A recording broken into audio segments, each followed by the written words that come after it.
আমার নাম অর্চনা গৌরব। আমি এরিয়া সেলস ম্যানেজার হিসেবে ফার্মাসিউটিক্যাল কোম্পানিতে কাজ করি।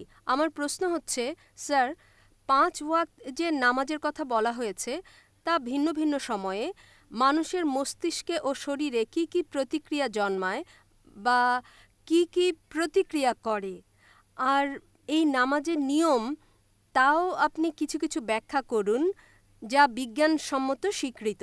ধন্যবাদ। একবারে করবেন একটা প্রশ্ন? আপনি ৪-৫টা প্রশ্ন করেছেন, প্রত্যেক প্রশ্নে আমি লেকচার দিতে পারবো মাশাল্লাহ।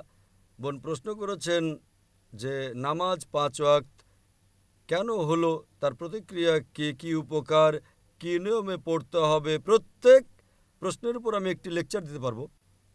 আল্লাহ সুবহানাহু ওয়া তাআলা নামাজ মুসলিমদের উপর ফরজ করেছেন যাতে যেভাবে ডাক্তার বলেন যে মানুষকে সুস্বাস্থ্য রাখার জন্য কমপক্ষে ৩ বার খাবার খেতে হবে, ওইভাবে আল্লাহ সুবহানাহু ওয়া তাআলা আমাদের সৃষ্টিকর্তা আল্লাহ বলেন যে কমপক্ষে ৫ বার নামাজ পড়ো।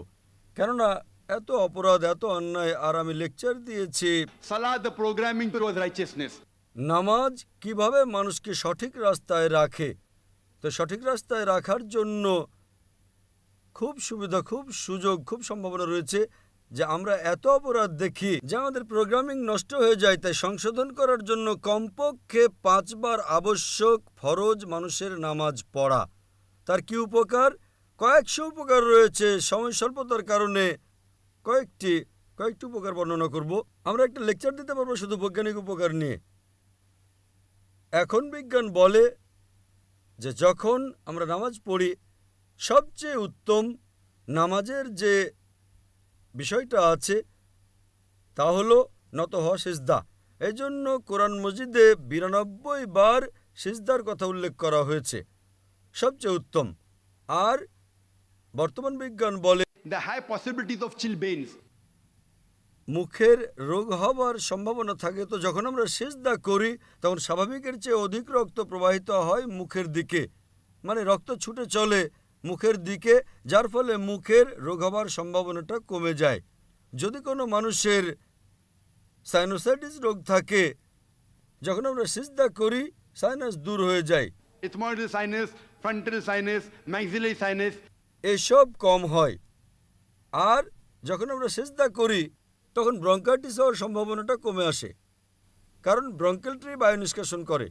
তারপর বর্তমান বিজ্ঞান বলে সাধারণত যখন আমরা নিঃশ্বাস নেই মাত্র 3/2 ভাগ, 3/2 অংশ, 3/2 ভাগ বায়ু বাহির হয়ে যায়, আমরা বাইরে বের করে দিই। আর 3/2 ভাগ বায়ু নতুন নেই, 3/1 ভাগ বায়ুকে বলা হয় রেসিডুয়াল এয়ার। যখন আমরা সিজদা করি তখন অ্যাবডোমিনাল ভিসেরা, পেটের অঙ্গগুলো ডায়াফ্রামে চাপ দেয় এবং ডায়াফ্রাম ফুসফুসের নিম্নলোকে চাপ দেয়, তাহলে বাকি 3/1 ভাগ বায়ু বের হয়ে যায় আর নতুন স্বচ্ছ বায়ু ভিতরে আসে।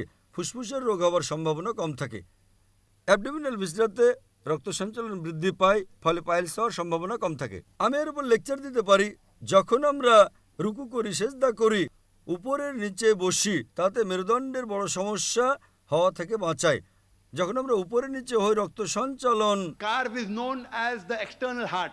কার্ভ যেটা আমাদের পায়ের নিম্নাংশ, যখন আমরা উপরে উঠি তখন রক্ত সঞ্চালন শরীরের নিম্নভাগে চলে যায়।